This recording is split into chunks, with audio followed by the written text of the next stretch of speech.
అత్తూరి కిరణ్ జాగరమూడి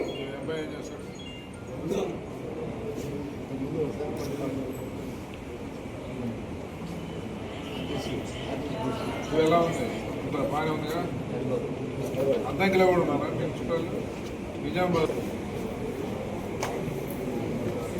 సతీష్ రాలా అత్తూరి కిరణ్ జాగరమూడి మీకేమైంది ఎలా ఉంది బాగానే కొట్టుకుంటుందా చూపించావా మళ్ళీ ఎన్ని చోట్ల వేయించావు పిల్లలు ఏం చేస్తారు ఇప్పుడు వచ్చారా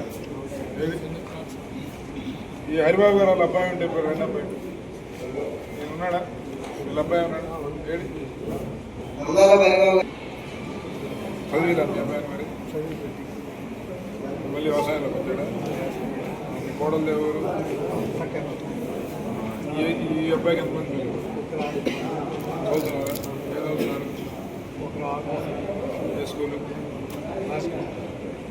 బస్సు వస్తుందా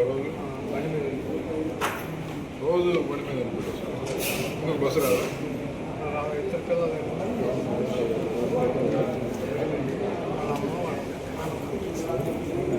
ఇద్దరు ఆమె కూడా నడుపుతారు బండి స్కూటీనా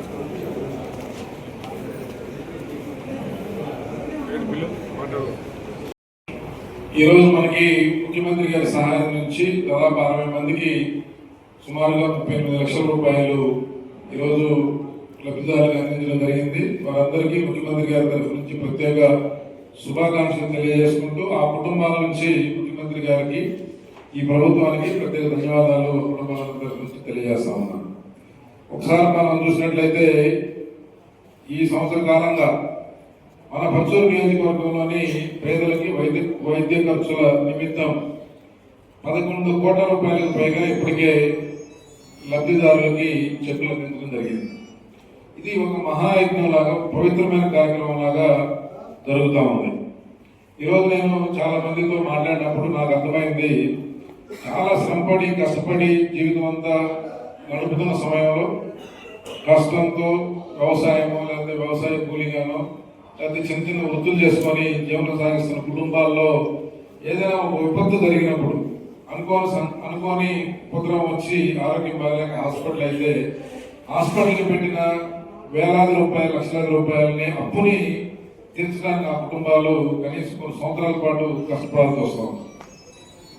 అధిక వడ్డీలకి డబ్బులు తీసుకొచ్చి తల్లిదండ్రులకు కానీ లేకపోతే ఇంట్లో బిడ్డలకు కానీ ఎవరికైతే ఆరోగ్యం బాగాలేదు కుటుంబ సభ్యులకి ఈ యొక్క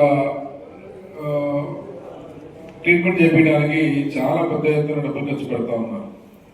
అయితే ఇలాంటి కుటుంబాలను ఆదుకోవాలి, వారికి అండగా ఉండాలి, చదువు వాళ్ళగా ఉండాలని తలచిన ముఖ్యమంత్రి చంద్రబాబు నాయుడు గారు ఈ ముఖ్యమంత్రి సహాయ నిధిని ఎంతో ఉదారంగా ఇస్తా ఉన్నారు. దానికి మన క్యాంపు కార్యాలయంలో చక్కటి టీము మంచిగా బ్రహ్మాండంగా పనిచేస్తూ వారందరూ వచ్చిన ప్రతి అప్లికేషన్ని సునిశ్చితంగా పరిశీలించి ప్రభుత్వ నియమాల ప్రకారం నిబంధనల ప్రకారం వాటికి సంబంధించిన అన్ని డాక్యుమెంట్ పొందుపరిచి సీఎం రిలీఫ్ ఫండ్ విభాగానికి పంపించడం, అక్కడ అధికారులతో సమన్వయం చేసుకోవడం, ప్రతిరోజు నిత్యం అర్జెంట్ ఉంది హాస్పిటల్ అడ్మిట్ అయ్యారు, డబ్బులు కట్టలేని పరిస్థితి, ఇలాంటి పరిస్థితుల్లో ఎల్ఓసి తీసుకొచ్చి ఆ కుటుంబానికి అందించడం. నిన్ననే దాదాపు 4గురికి నిన్న మొన్న ఎల్ఓసీలు కూడా అందించడం జరిగింది. నిత్యం ఒక టీము 24 గంటలు ఈ పని మీద పనిచేస్తూ ఉంది కాబట్టి అతి కొద్ది కాలంలో ఇది సాధ్యపడింది.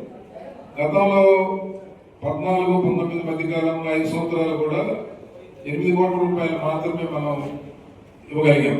కానీ 19 మధ్య కనీసం రూపాయి కూడా ఈ నియోజకవర్గంలోని ఏ పేదవాడికి జరగలేదు, రాష్ట్రంలో కూడా ఏ పేదవాడికి సహాయం జరగలేదు 19-24 మధ్య.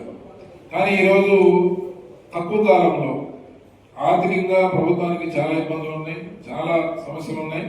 అయినప్పటికీ ఒక పవిత్రమైన ఉద్యమం లాగా, పవిత్ర కార్యక్రమం లాగా, దైవ కార్యక్రమం లాగా ఈ ముఖ్యమంత్రి సహాయం అనేది ప్రాసెస్ అనేది ముఖ్యమంత్రి గారు ఉదారంగా చేస్తా ఉన్నారు. దానికి మన గ్రామంలో నాయకులు కానీ లేకపోతే మన